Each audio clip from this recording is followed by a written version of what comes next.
শুভ সময় সুপ্রিয় দর্শক, আমরা এখন চলে এসেছি কেরানীগঞ্জের সারিঘাটে। তা আমরা এসে খাওয়া দাওয়া শেষে সবাই একত্রিত এই সারিঘাটের যে সুন্দর একটা মনোরম পরিবেশ, এটা আমরা দেখতে এসেছি। তা আমরা যেখানে এসেছি, তা আপনাদের কার কেমন লেগেছে সেটাই আমি একটু জানতে চাইছিলাম। আপনার দিকে বলেন। আমাদের সবার ভালো লাগছে এবং আমরা সবাই একত্রিত হয়েছি এবং আমরা পুরান ঢাকা রিপোর্টার্স ইউনিটি একটি অরাজনৈতিক সংগঠন, আমাদের সাংবাদিকদের সংগঠন, যে আমরা একত্রিত থাকার জন্য সবসময় সবাইকে আহ্বান করি। আমরা একত্রিত হইতে পেরে আজকে সবাই মিলে যে একটা আনন্দ ভাগাভাগি করতে পেরে আমরা নিজের কাছে সবার কাছে আমাদের মনে হয় সবারই ভালো লাগছে এবং আমার সুন্দর বক্তব্যের জন্য দেবাশিস দাকে পুরান ঢাকা রিপোর্টার্স ইউনিটির পক্ষ থেকে, এসএম মিডিয়ার পক্ষ থেকে অসংখ্য ধন্যবাদ। ভাই, আপনি খাওয়া দাওয়া শেষে এখন বেরোলেন, পরিবেশটা কেমন? খুব সুন্দর এবং আনন্দঘন মুহূর্ত, খুব ভালো লাগছে। এসএম মিডিয়া সহ রিপোর্টার্স ইউনিটি পুরান ঢাকা সকলকে অভিনন্দন, ধন্যবাদ।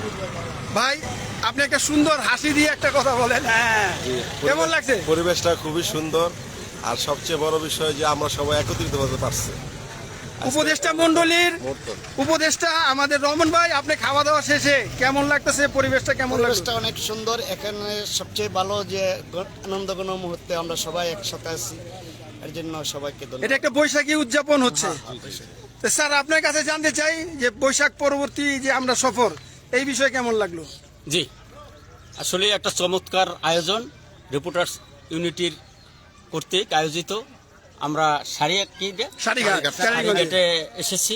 আসলে সুন্দর একটা মনোরম পরিবেশ উপভোগ করার মতো।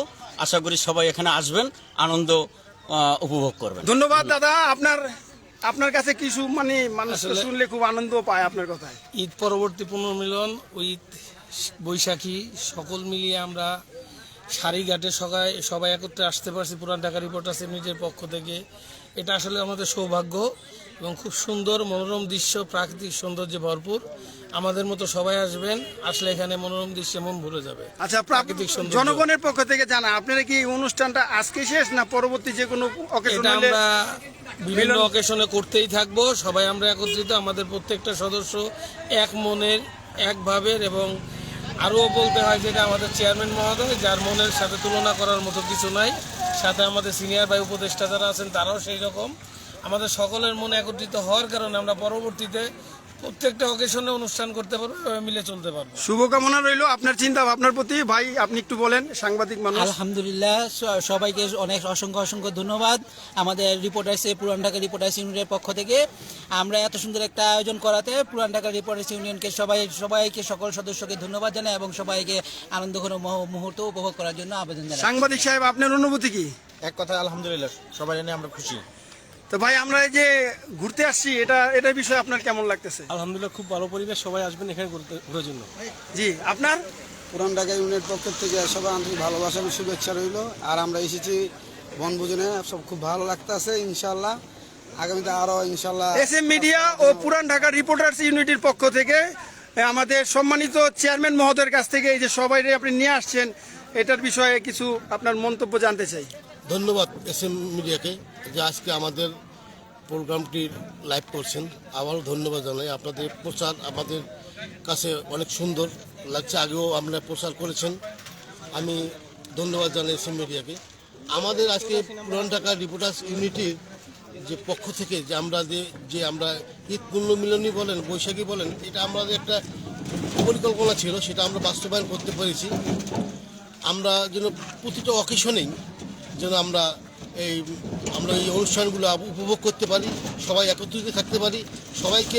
সবাইকে ঐক্যবদ্ধ থাকার জন্য আমি বিশেষভাবে অনুরোধ করব যে হয়তো আমাদের আজকে অনেকেই আসেন নাই, তাই এটা আসলে আমাদের দুঃখজনক যে আমাদের আসলে খুব কষ্ট লাগতেছে যে আমাদের কোনো সদস্য যদি আমাদের পুরান ঢাকা রিপোর্টার্স ইউনিটির পিছনে থাকে, আসতে না পারে, তাহলে এটা আমাদের কষ্টদায়ক।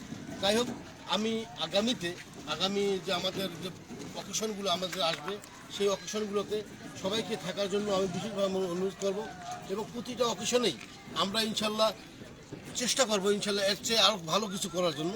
এই জন্য আমি আমার রিপোর্টার্স ইউনিটির পক্ষ থেকে আমি ধন্যবাদ জানাই এবং আগামী অসংখ্য ভিউয়ার যারা লাইনে আছে, যারা দেখতেছে, তাদের উদ্দেশ্যে আপনার একটু শুভেচ্ছা বার্তা জানতে চাই। আমরা যারা ভিউয়ার্স যারা আছেন, যারা লাইভে সংযুক্ত আছেন, অনেকেই আছে, জি, এসএম মিডিয়ার সঙ্গে যারা লাইভে সংযুক্ত আছেন, সবাইকে অনুরোধ করব যে আপনারা এই লাইভটি সবাই শেয়ার করবেন, লাইক করবেন এবং কমেন্টস আপনার মূল্যবান বক্তব্যগুলো কমেন্টস করবেন, যে যাতে আমরা সাড়া পেতে পারি বা আমাদেরকে উৎসাহ করতে পারেন, আমাদেরকে জানাইতে পারেন যে আমরা এর চেয়ে আরও ভালো কিছু করব। এই বলে আমার বক্তব্য। যারা আমাদের এই সোসাইটির যারা এই সংগঠনের মেম্বার যারা আসতে না পারছে তাদের উদ্দেশ্যে কি বলবেন? আমার খুব কষ্টদায়ক যে আজকে আমাদের সদস্য যারা আজকে আসে নাই, তারা ভবিষ্যতের জন্য আর এরকম পিছনে না থাকে। অনেকে জানতে পারছে, এরকম জানতে পারে নাই যে আয়োজনটা হচ্ছে, এমন কি আছে কেউ? না, সবাইকে জানানো হয়েছে আমাদের পক্ষ থেকে, আমরা কাউকে বাদ দেইনি। আমরা সবাইকে জানাইছি এবং ব্যক্তিগতভাবে আমি অনেকেই রিকোয়েস্ট করেছি যে আজকে যেন কোনো সদস্য আমাদের জন্য বাদ না পড়ে এবং সবাইকে যেন উপস্থিত থাকে। সবাই আগামী প্রোগ্রামে যেন থাকে। আগামী প্রোগ্রামে যদি সবাই উপস্থিত থাকবে, ইনশাল্লাহ আমরা সেই আনন্দ উপভোগ একসঙ্গে সবাই করব। এই বলে আমার বক্তব্য শেষ করলাম। SM মিডিয়াকে অসংখ্য ধন্যবাদ। শুভ সময় সুপ্রিয় দর্শক, আপনারা যারা এই লাইভটি দেখছেন, SM মিডিয়া ও পুরান ঢাকা রিপোর্টার্স ইউনিটির পক্ষ থেকে সবাইকে শুভেচ্ছা অভিনন্দন। এবং পুরান ঢাকার রিপোর্টার্স ইউনিটির যারা সদস্য আছেন, আশা করব যেন আগামী যে কোনো প্রোগ্রাম হয় আপনারা যেন সবাই উপস্থিত থাকেন। এখানে যারা আমার এই চ্যানেলে বক্তব্য দিয়েছেন সকলের প্রতি আমি কৃতজ্ঞতা জানাচ্ছি। এবং ঈদ এবং পয়লা বৈশাখ পরবর্তী যে আমাদের একটা আনন্দ ঘন ট্যুর চলছে, এটা সবাই দোয়া করবেন যেন আমরা সুন্দর মতো ফিরতে পারি। সকলের কাছে ধন্যবাদ জানিয়ে আমি বিদায় নিচ্ছি।